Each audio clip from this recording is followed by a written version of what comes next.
Seja bem-vindo a mais um vídeo aqui do canal Educador Financeiro. Eu quero compartilhar contigo uma história de um camarada muito bom chamado Morgan Housel.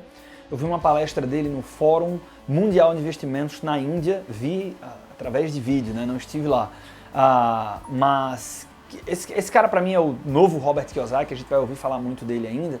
E ele contou essa história que ele mesmo intitula como uma história que prova que qualquer pessoa pode ter sucesso nos investimentos. E eu acho que para nós que trabalhamos com educação financeira, é muito legal ter na manga histórias como essas, seja para um atendimento individual ou para um curso, porque a gente pensa que não, mas isso serve como fonte de esperança para quem se vê numa situação menos privilegiada, né? Assim, putz, eu venho de uma origem humilde e ou não entendo nada de investimentos e ou acho isso complicado e ou minha situação financeira não está tão boa hoje, e quando a gente traz histórias assim, além de serem verídicas, a gente acaba abastecendo um componente comportamental muito importante, que é a crença de que eu posso ter um status financeiro melhor amanhã do que o que eu tenho hoje. Então, essa história, para mim, ela é fantástica, eu tenho certeza que pode embalar algumas entregas suas, seja em cursos ou palestras, como eu comentei, ou até mesmo em consultorias financeiras. Vamos então para essa história do Morgan Housel. Antes apenas fica aqui um lembrete, né? Olha só, conteúdo no YouTube para educadores financeiros como esse aqui do canal não tem, então se você está aqui e não está inscrito no canal Educador Financeiro, não marca bobeira, se inscreve aí, ativa o sininho e vamos nessa. Bem, eu postei essa história no Twitter, né? Não sei se você me acompanha lá no Twitter também, mas tem uma coisa interessante, né? O Morgan Housel, que foi esse palestrante, ele é autor de um livro belíssimo chamado A Psicologia Financeira. E no livro ele conta a mesma história, mas ele troca um dos personagens, né? Não tenho ideia por que ele troca um dos personagens, mas esse personagem que ele trocou na palestra, ele usou a Grace, e no livro, salvo engano, é o Ronald Reed, né, que era um faxineiro, um ex-faxineiro. Os personagens eles carregam a mesma representatividade. Então, vamos lá. A história de dois investidores que provam que qualquer um pode ter, né, com muitas aspas sempre, mas qualquer um pode ter sucesso nos investimentos. Nossa primeira personagem é a Grace, né, Grace Connors, se eu não me engano, né, uma personagem real. Ela nasceu nos Estados Unidos em 1910, né, na cidade de Chicago.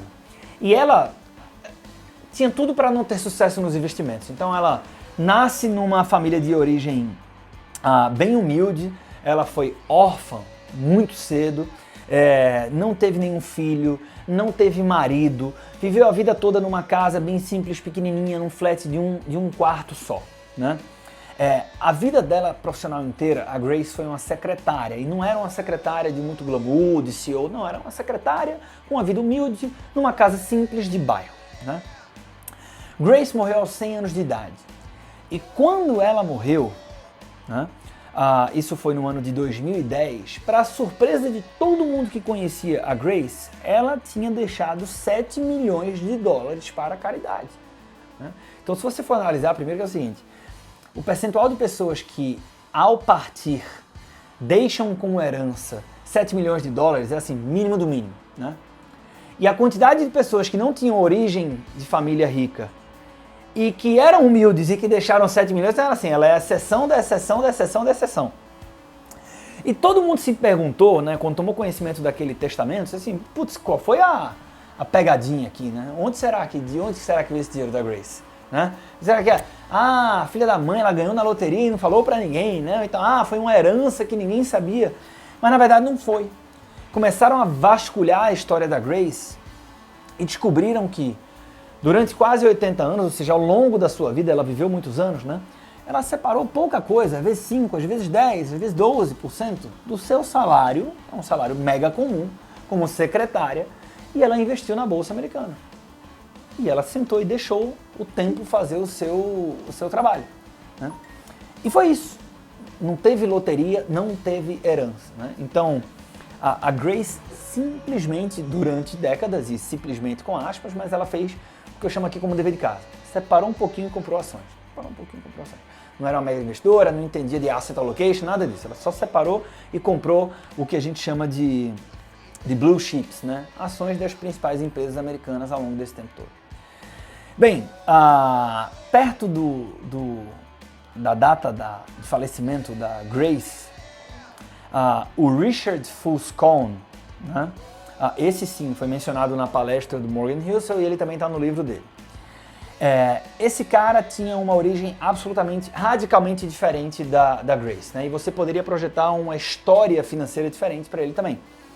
Esse cara nasceu em família rica, bem rica, teve uma baita educação, frequentou Harvard, depois ele volta para Harvard para fazer um MBA, né, na Harvard School of Business, teve uma posição executiva, foi vice-presidente do banco Merrill Lynch, né, um dos maiores bancos de investimento do mundo, foi eleito por algumas revistas importantes como um dos caras mais influentes de Wall Street, etc., né?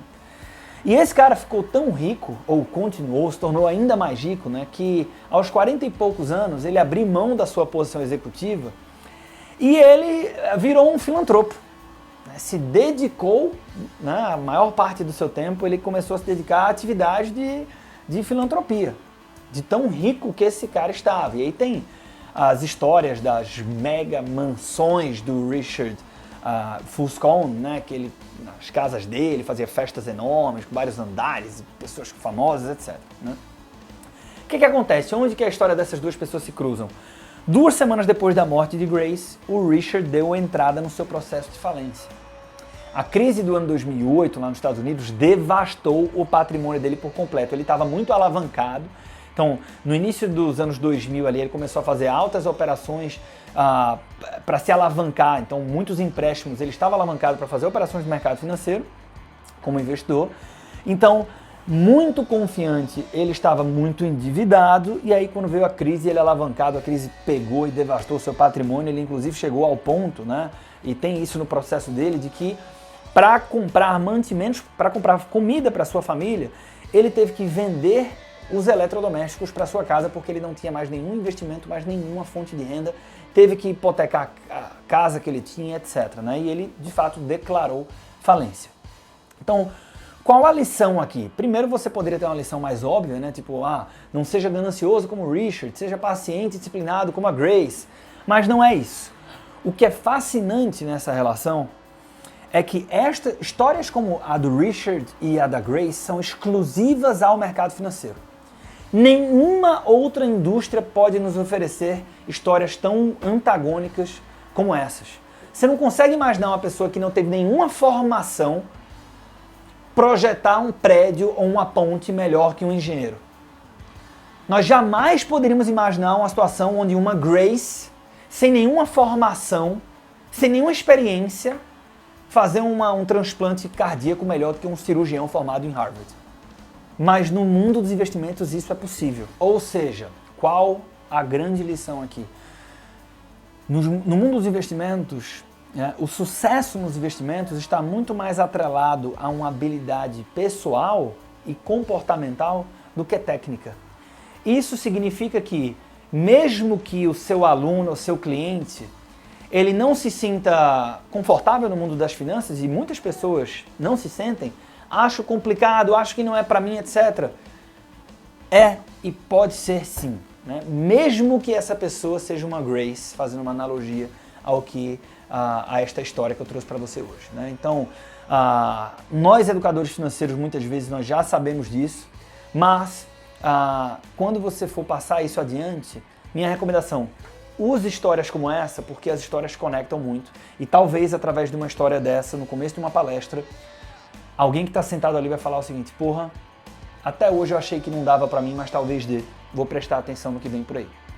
Beleza? Espero que você tenha curtido o vídeo de hoje, e me conta aqui embaixo, no campo de comentários, você concorda com esse ponto de vista ou não?